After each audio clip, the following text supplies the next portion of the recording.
How's it going, everyone? Landon with Late Model Restoration. Manual steering racks into Fox Mustangs have been a popular conversion amongst drag racing enthusiasts for a very long time. Today, I'm going to show you how to install a manual steering rack into a Fox Mustang thanks to this high quality offering from UniSteer.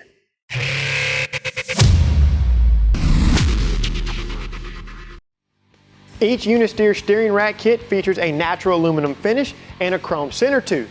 The rack itself is outfitted with new boots, bushings, and inner tie rods. This particular kit includes new outer tie rods to ensure a crisp and responsive steering system.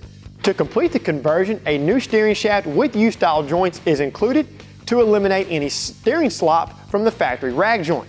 This steering rack is also available by itself without the outer tie rods and steering shaft. I'm going to be installing this kit into a 1988 Fox Mustang. Regular viewers of the LMR YouTube channel probably recognize this car. This is the black coupe that I converted from an AOD to T5. A few more things before I begin the install. Instead of using the provided bushings, I opted for urethane rack bushings, which are currently available for 79 to 84 and 85 to 93 Mustangs. Also, I am going to be removing the power steering pump, and in its place, I'm going to be installing SVE's power steering pump delete kit. Their kit is going to include the two needed spacers and the appropriate length belt to properly space the AC compressor bracket in relation to the rest of the accessory drive components. So without further ado, let's get the show on the road. To begin the install, support the car via a lift or jack stands. Disconnect the negative battery cable. Make sure the key is in the on position so you're able to turn the wheel. Release tension on the tensioner and then remove the serpentine drive belt. Remove both front wheels. Use a pair of needle nose pliers to remove the cotter pin from the outer tie rod. Use a 19mm deep socket to remove the outer tie rod to spindle retaining nut. Strike the side of the spindle with a dead blow until the outer tie rod is removed from the spindle. Repeat these steps for the other side. To remove the steering rack retaining hardware, use an 18mm deep socket on the nut and a 15mm socket on the bolt head. Remove the nuts and then slide the bolts all the way back. These do not have to be fully removed. Leave the steering rack in place. Remove or cut the two power steering hoses that run in between the steering rack and the cooler. You can either cap the cooler lines or you can completely remove it. Let the fluid drain from the system into a bucket. To speed up the draining process, turn the wheel from lock to push the fluid out of the system. Remove the rag joint retaining hardware with a 9/16 socket and a 9/16 opened-end wrench. Remove the steering shaft to column retaining hardware by using a 5/8 socket on the bolt and an 11/16 box-end wrench on the nut. Pry the steering rack forward with a pry bar. Disconnect the high and low pressure lines with a crescent or a line wrench. Position these out of the way and then remove the steering rack from the car. Remove the two 11mm bolts securing the fan shroud to the radiator. Now, remove the four 7/16 bolts securing the fan assembly to the water pump. Remove both the shroud and fan from the car. Remove the four nuts and four bolts securing the AC compressor bracket. Remove the bracket from the car and set it aside. Remove the power steering pump by simply lowering it down and out of the engine bay. Position the longer SVE spacer over the power steering pump stud. Reinstall the AC compressor bracket. The shorter SVE spacer will be installed on the bottom corner of the bracket. The longer bolt you removed previously will secure this spacer. Loosely thread all of the previously removed nuts and bolts. Fully tighten the nuts and bolts that secure the AC compressor bracket. Place the manual steering rack on a workbench. Take one of the universal joints and place it over the pinion input shaft. Turn the rack in either direction until it fully locks. Line up one of the pinch bolt grooves with the center point on the pinion shaft. Rotate the joint in the opposite direction and count the number of turns it takes to fully lock. Divide that number by 2 and then count the number of turns it takes to center the rack.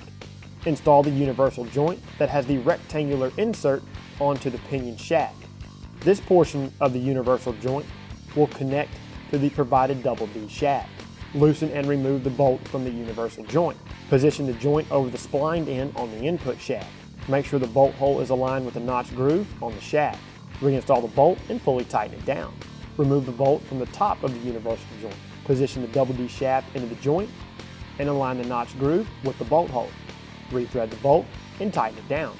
Take the other universal joint and remove one of the bolts. Position it over the double D shaft with the pinch bolt groove at a 90-degree rotation in relation to the lower universal joint pinch bolt groove. This must be done to cause a joint misalignment and to prevent binding of the joint. Align the bolt hole with the notch groove and then tighten it down. Now, position the steering column adapter into the universal joint. Remove the bolt, align the notch with the bolt hole, and then retighten the bolt. Since I'm using urethane bushings, proper lubrication is required. Be sure and lubricate your bushings with the appropriate grease. Install the bushings into the new rack. Position the steering rack over the K-member dowels and route the steering shaft in the correct orientation. Lightly tap the rack with a dead blow to get it started on the dowels. In my case, I found it easier to remove the column adapter from the universal joint and slide it into the column first. Align the holes and reinstall the previously removed hardware. Slide the universal joint back onto the steering column adapter and retighten the bolt. Fully seat the steering rack on the K-member. Retighten the nuts and torque to 35 pound-feet. On the old rack, measure the distance of the outer tie rods. This will help get your new rack within close alignment specifications to that of the old rack. Thread on the outer tie rod and count the number of turns. Do the same for the other tie rod. Run up the jam nuts and then measure the length. Adjust each tie rod accordingly to mimic the overall distance. Tighten the jam nuts.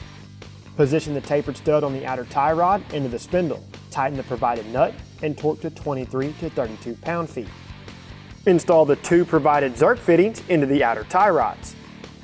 Reinstall your wheels and get the car on the ground.